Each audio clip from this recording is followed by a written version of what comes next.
Igitondo cyiza abakunzi bacu mudukurikira buri munsi kuri iki gitangazamakuru cya Rubavu TV. Inkuru yacu tuyihere ku mukobwa witwa Aline wishwe nabi akaba yashyinguwe mu nzu, ariko uwamwishe niwe wamushyinguwe muri iyo nzu. Reka iyi nkuru mu buryo burambuye, ni mu karere ka Bugesera aho umugabo yari acumbitse hafi imyaka irenga 3. Ni umugabo agiye guhingira amafaranga bisanzwe, abantu bamenyereye ku buryo batakeka ko ashobora kwicwa. Umugabo rero yaje kwica umwana witwa Aline, amushyingura mu nzu umwana yabagamo. Yaracukuye amushyira mu ishashi, amushyingura mu nzu. Iyi nkuru yatugereyeho, umugabo yafashwe ubwo yageragezaga kwiyahura, aho yari yaratashye avuye mu karere ka Bugesera. Aho yabaga mu karere ka Bugesera yari ahahunze, yarahavuye ataha iwabo aho umuryango we wari uri. Umuryango we wari uherereye mu karere ka Gisagara, aho yatashye nabwo kubera amaraso y'uwo muntu agiranye amakimbirane n'umugore we bashaka kumwica nawe. Ariko uwo mugabo yafashwe agerageza kwiyahura. Bamubajije avuga ko kubera amaraso, kubera umwana yishe, nta mahoro afite. Niyo mpamvu rero yashakaga no kwica umugore we. Muri make umugabo,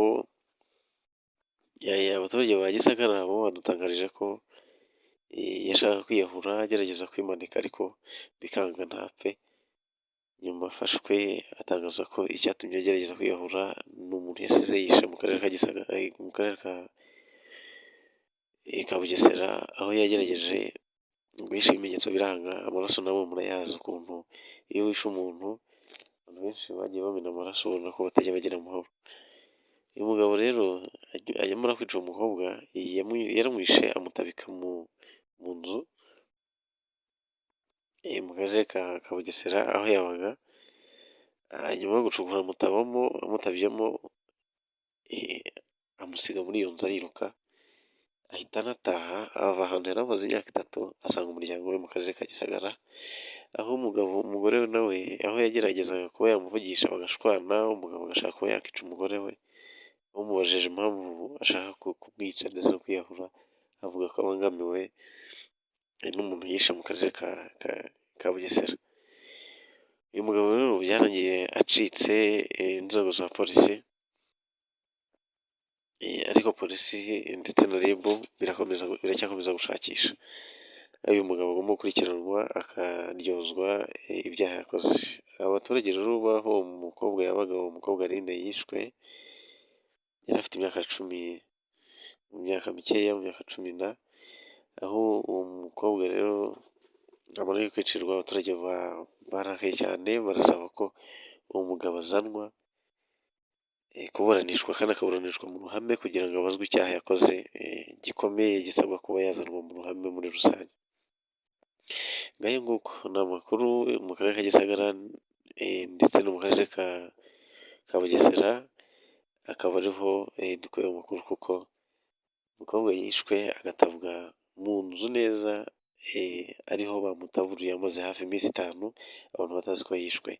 Muri make biragaragara ko nta muntu wo kwizerwa. Abantu benshi bizerwa birangira bahemutse. Kuko uwo mugabo yari ahakoze imyaka 3, abantu bose baramwizera ku buryo batakekaga ko ashobora kuba yakwica, yamena amaraso y'umwana mutoya cyane w'umukobwa witwa Aline. Andi makuru nanone yiyongeraho ni uko babajije mwene wabo wa Aline, aravuga ati uwo mwana yajyaga aza, ariko agasubira i Kigali atavuze. Niyo mpamvu batamenye ko yapfuye. Bagize ngo yarongeye asubira i Kigali, kuko iyo yagendaga ntawe yabwiraga. Rero niyo mpamvu batigeze babyitaho kumushakisha. Nyuma yaho basanze yishwe atabikwa mu nzu. Birababaje, biteye n'agahinda, ariko turihanganisha ab'umuryango w'uwo mukobwa kugira ngo bagire umutima ukomeye. Ikindi, umukobwa yaje gukurwamo atabururwa aho ngaho yari ari muri iyo nzu, ashyingurwa ruguru y'inzu. Biranababaje, no hepfo y'inzu naho nanone niho se umukobwa ashyinguye muri uyu mwaka. Nabwo uyu mwaka ubundi ntabwo wabaye mwiza ku bantu benshi, bagiye bagira ibyago. Twagiye tubona impfu nyinshi z'abantu benshi bagiye babarira cyane. Ngayo nguko rero ni amakuru ababaje ateye agahinda muri iki gitondo. Ndasaba kugira ngo umuntu wese agira kwihangana no kwihanganisha umuryango warinde umwana w'umukobwa wishwe agatabwa mu nzu ndetse akahatabwa n'umuntu wamwishe, bikamenyekana hashize iminsi ine. Ni amakuru y'ikinyamakuru Ruvu TV, ndabashimiye kuba mumurikiye, mwibuke gukanda subscribe kugira ngo video yose isohotse mujye muhita muyibona. Umunsi mwiza rero.